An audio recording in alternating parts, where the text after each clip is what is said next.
Hello everyone and welcome. Sit back, relax, and get comfortable because this is a wonderful time for new stories from Yellowcat. Write your favorite stories in the comments below and maybe they'll be in our new video. Let's get started.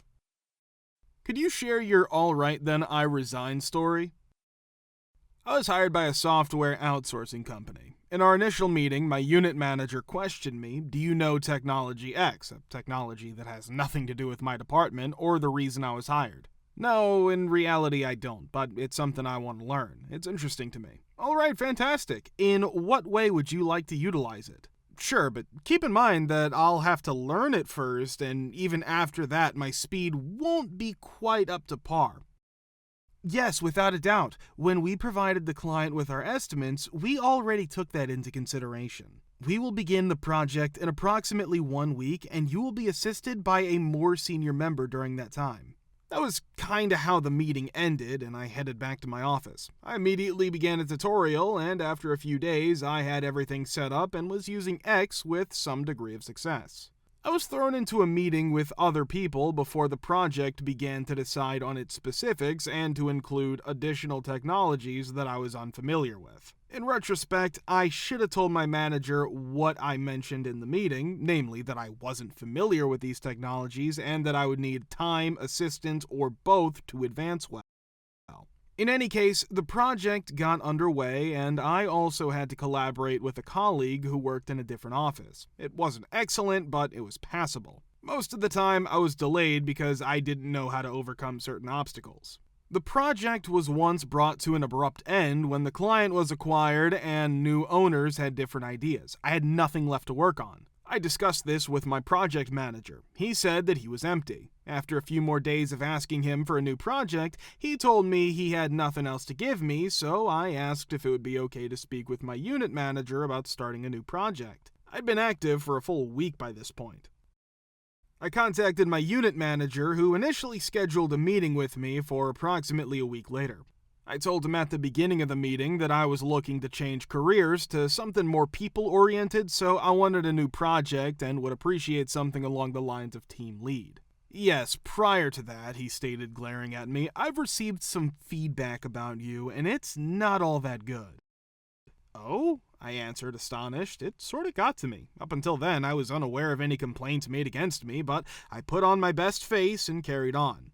Tell me what you heard, please. If there's an issue, I want to be aware of it and work to solve it for myself. Well, the thing is, I've heard you work slowly. You can picture my expression at that point. Took me a few moments to find the right words to say. I don't know why that surprises people. This is a conversation we had when I first started. I informed you that I am not experienced with the technology and that I would be learning it gradually. Oh, yes, indeed. Okay, I'll give it some thought and get back to you. I felt a sense of dread as I left the office. I had only been at my new job for a month or two when I found myself in trouble. At least that's how I felt at the time, for something beyond my control. The next few days were extremely tense. I had not communicated with my unit manager or received any additional feedback. My list of things to do in my free time was getting short. You can only visit so many interesting websites while working. It wasn't as if I could open a book and read or just open a game and play. Not helping either was the fact that my coworkers weren't exactly my kind of people. Ultimately, I reached a breaking point and made the decision to locate my manager and strike up a conversation on my own. The following day, I called out to him as I saw him ascending the stairs to the floor where his office was located. I said that I wanted to get it over with because I was anxious about what would happen next. Okay, I decided to wipe your slate clean and give you a second chance, he said to me as we entered the same office as before. I can't recall the exact words, but at that moment, I felt like this all-powerful God deciding that I was worthy of his compassion and that the mortal in front of him should be given another chance. I have an excellent project for you. Speak with Shaniqua, let's call her Shaniqua, and she will provide you with the information. I'll let her know you'll be there. To spare you any further details, it was one of my favorite projects to work on. I was content and thought my work was significant enough to make up for the unfair treatment I believed I'd received from my unit manager in that office. However, everything good has to end. After 2 or 3 weeks, I was let go from the project and resumed my idle activities. I contacted my unit manager and informed him that I was in need of a new assignment. "Do you know Technology Y?" he asked as we met in his office, something pertaining to my line of work. "No, I don't, but it's another thing that was on my list of things to learn." "Alright, great. I need you to understand this because a new project utilizing this technology will be launched in a week or two. This project is fantastic. I even offered the client a discounted price because it's that good." "Okay, sure, but please remember this conversation. I'll probably work slower while I'm still learning it." "Yeah, sure." He provided me with a contact so I could communicate with them for help learning Y, and I set to work. I had already made a mock project to acquaint myself with Y in the 2 weeks preceding the project, so I was prepared to begin. I went to his office to tell him I was prepared and to get the project details. "Well, as I said, it's going to be a project using technology A, B, and C, all technologies I did not know." "What about technology Y?" "Oh, it doesn't use that." Why I didn't simply walk out the door at that moment is beyond me. Perhaps because I felt like I could benefit from learning more new information, but it was immediately apparent that my brain was close to receiving any more information. My misery was getting worse and worse. I had had enough when my project lead informed me that we'd be utilizing additional technology, which I was once again unaware of. I contacted my unit manager and let him know that I wanted to leave. I informed him that I wanted to leave on the following day, and he allowed me to do so since the project hadn't started properly yet. I think you have no idea how relieved I was to leave the office the following day. I had such a liberated feeling. It was excellent. Tell me a scary story about your HOA/COA or neighbors. Not scary, but my parents were in a fabulous situation with an HOA that consisted of only 6 properties. Although they owned 3, my parents declined the position of HOA president. As a result, another president was elected, but they were unable to obtain any legislation because the vote was conducted through my parents. One day, he decides to hire a paving company to come out and fix a couple of cracks in the road that are only a few millimeters wide. Since the road was only patched and not repaved, it has become significantly more unsightly than it was before. After that, he distributes an official letter from the HOA which states that the homeowners are responsible for paying for the repairs. My mother visits him at his residence and kindly informs him that he's able to pay for it on his own because it's not included in the rules of the HOA and he's required to pass a vote in order to have the homeowners pay for things himself.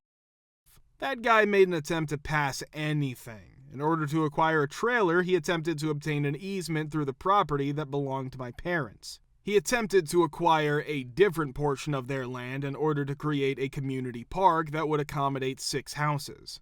He experimented with mowing the lawn, removing trees that blocked the view, installing wooden roofs, and regulating the appearance of houses. He also attempted to regulate the presence of vehicles in the driveway, which included 2 older teenagers and 2 parents for a total of 4 cars and a boat. He was insatiable, but the whole thing was shot down. That's what happens when you have someone who's miserable in leadership and someone who receives 50% of the votes but is content to pay their dues and keep to themselves. Years ago, I had a friend whose parents came from Korea in the 1950s. They bought a house in the suburbs on a 2-acre lot. The lots that each house in the suburb was on were all the same size. During the 1980s, a housing developer bought up all the plots he could. He then used questionably legal force to get rid of many of the other people who lived on the plots, but my friend's parents refused to give up their land, even though they were the only ones left. Because of this, the builder had to build the whole neighborhood around their old house and land. The HOA for this new neighborhood was very strict. This big house was only inhabited by my friend's mother after his father died. She didn't speak English very well, and as she got older, she had trouble moving around. That's why my friend helped take care of his mom and then moved back in with her. This is when things got really bad with the HOA, and it seems like some of it was because of race. People told her that her house wasn't up to code, but it wasn't in the suburban complex. They told her to cut down on her huge lawn and yard, but she didn't have to because her house wasn't part of the HOA and had been there long before the other houses. Once, while my friend was at work, his scared mother called him on the phone. On the farm where she grew up in Korea, soldiers had to come in large groups and take all the men away so they could be forced to join the army. She never saw her dad or brothers again. So, when a bunch of HOA members showed up with shovels, chainsaws, and hose to destroy her big garden in the backyard, she started having PTSD flashbacks. When my friend got home from work, he went to the backyard and told everyone to shove it. They wouldn't listen to him because they didn't believe he owned the house and had no right to tell them what to do. So he went back in the house, got out a weapon. He said state law gives him the right to use it against people who trespass on his property, and they have 10 seconds to leave. They left and called the police, telling a fanciful story about a crazy Chinese man with a weapon. When the cops arrived, my friend was in a three-piece suit sitting on the hood of his car with the weapon open and unloaded. He and the police talked, and when they were done, the police told the HOA that they were not allowed to go onto this person's property and tear out the garden. In fact, they would have to pay for any damage claims my friend made. Because they damaged some fencing, statues, and garden path stones, they had to pay a certain amount of money to have everything fixed and put back together by professionals. It's not the scary, but rather the most entertaining. Our homeowners association doesn't do much these days other than enforcing rules about curb appearance, no statues or fountains, keep your grass trimmed, and other such nonsense, maintaining basic safety measures such as keeping street signs upright, and enforcing basic safety measures. They're pretty tame about it. Some of my neighbors said that when the neighborhood was first established approximately 40 years ago, they were much more aggressive than they are today. There's a strip of forest that runs through the middle of our neighborhood, and a house that belongs to a man I will refer to as Steve can be found smack dab in the middle of this strip. At this point, Steve was working as a manager at a nearby park, and he was a true Ron Swanson type. As a result of the fact that Steve purchased his strip of forest a few years prior to the conception of the subdivision, Mr. Steve is not subject to any of the rules and regulations that are imposed by the HOA. On the other hand, the courageous young man who established our homeowners association was not going to let this stand in his way. Not at all. He was adamant that our neighborhood would adhere to a set of predetermined guidelines. On the other hand, Steve was not even close to meeting these expectations. Despite the fact that his yard was overgrown and teeming with local wildlife, he continued to keep a boat in his driveway. What the what? The president of the HOA, on the other hand, was not going to do this. On one occasion, he showed up at Steve's house with a packet that contained all of the requirements that the homeowners association expected its residents to fulfill. Few examples of these were the absence of window boxes and front-facing vegetable gardens, as well as other similar restrictions. After Steve had finished reviewing the packet, he calmly informed the president that he would make a note of the regulations and then shut the door in his face. In the beginning, there was a fence that was constructed. You should know that this was not a solid fence, but rather a board and rail fence, so that you could see what else Steve was doing there. As a result, the HOA wrote Steve the first of many letters that they would send to him. Following the receipt of that letter, he put a vegetable garden in the front and center of the property. After receiving yet another letter, Steve began renting out space on his lawn to individuals for the purpose of storing recreational vehicles and boats. After receiving yet another letter, Steve installed window boxes. I have no idea how long this went on, but at some point it became too much for me to handle and I called the police. As soon as they discovered that Steve was the rightful owner of the land, they laughed in the face of the homeowners association. The situation then developed into a civil lawsuit regarding the value of the property or something else, and the judge dismissed the case for the same basic reasons. At this point in time, Steve is retired and spends his days doing things around his house. He tends to his hummingbird feeders, replaces the light bulbs on Christmas lights that he keeps strung up 365 days a year, which are powered by a massive solar panel that's planted in his front yard, and is generally an awesome old guy.